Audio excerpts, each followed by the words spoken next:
The $12 trillion funeral, when math becomes a weapon of mass destruction.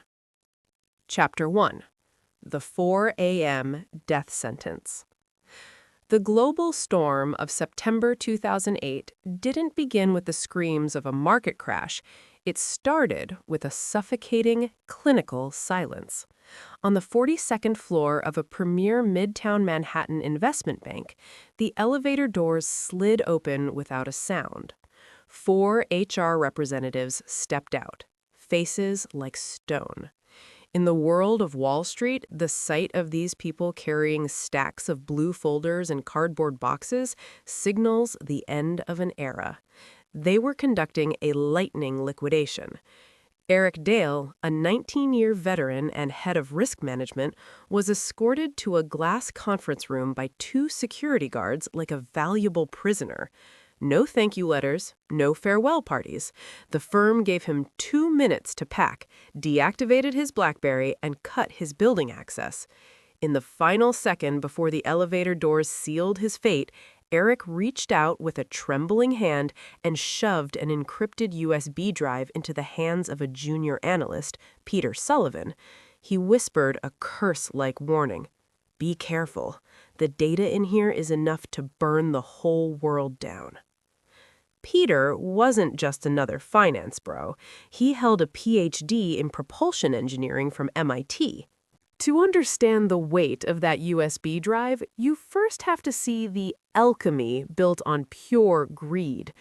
It was the peak of the most insane housing bubble in American history. Banks, desperate for transaction fees, were handing out mortgages like flyers. As long as you had a pulse, even if you had no income, no job, and no assets, the infamous ninja loans, you could buy a mansion with a pool in Las Vegas. But the banks weren't stupid. They didn't want to hold on to these bad debts. This is where the elite mathematicians of Wall Street stepped in. They took this bottom-tier rot, bundled it together, and through complex mathematical modeling, repackaged it into a high-sounding financial product, mortgage-backed securities, MBS. It was an epic laundering magic trick.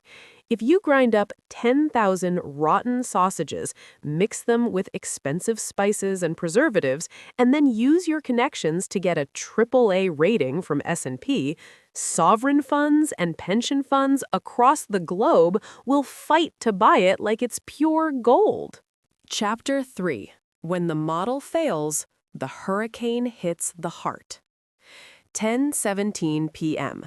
The trading floor was a ghost town.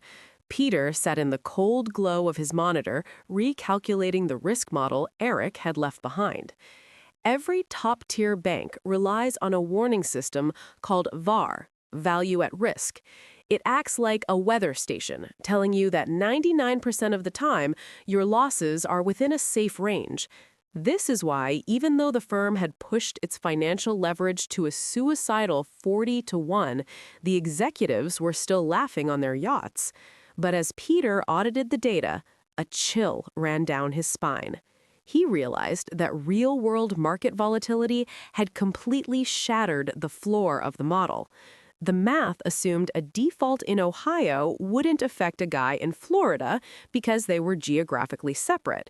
But the rotten sausages had tied the financial fates of humanity together into a single knot. Peter discovered a terrifying truth. If the value of these assets dropped by just 25%, the firm's entire net worth, built over a century, would vanish instantly. And the firm was currently sitting on $12 trillion of this paper. Chapter 4.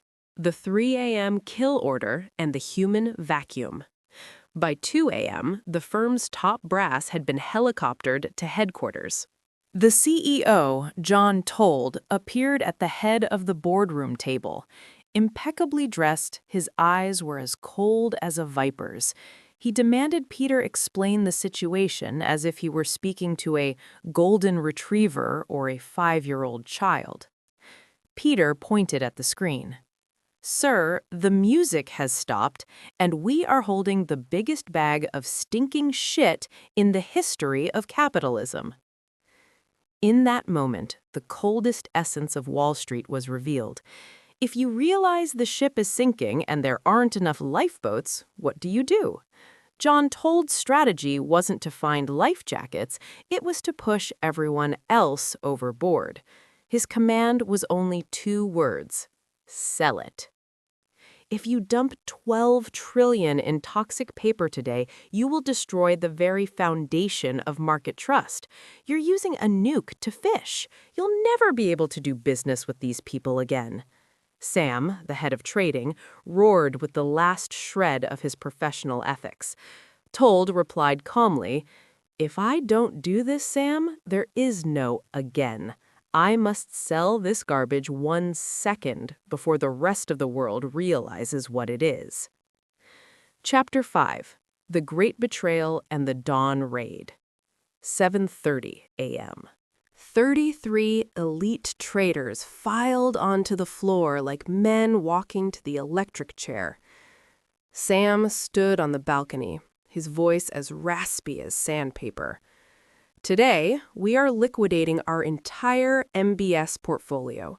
If you sell your quota by 3 p.m., you will receive a $14 million cash bonus. If you fail, you will be kicked out of this building with nothing." And so began the most despicable fire sale in human history. These Ivy League elites picked up their phones and called their longtime friends, college roommates, and loyal clients. "Hey, Jack, I've got some rare inventory here. Since we've been friends for 15 years, I'm giving you a 10% discount." Knowing full well that these papers would be worthless within hours, they leveraged decades of personal trust to precision bomb every corner of the global economy. By 3:54 p.m., the trading desks were clear. The firm had secured the cash to survive. But outside the windows, the world was in ashes. Epilogue. Stake on the ruins. The endless cycle. Was this just a movie? No. This scene played out in real time in September 2008, in the boardrooms of Lehman Brothers, Merrill Lynch, and Goldman Sachs. In the wake of that storm, $11 trillion in global wealth evaporated, and 6 million families lost their homes. Yet, the most desperate irony is that the executives who built the bombs took massive government bailouts and continued eating prime Kobe steak in their penthouse dining rooms. Sam wanted to quit, sickened by the betrayal. But John Told looked out at the ruins of Manhattan and said, "Don't feel bad, Sam. It's just numbers. 1637, 1929, 2000. Humans are greedy, and they forget the pain once the wound heals. We don't create the crisis. We just react when it happens. And the trick is to react 1 second faster than everyone else." In this predatory ecosystem, there is no right or wrong, no mercy, only one KPI: survival.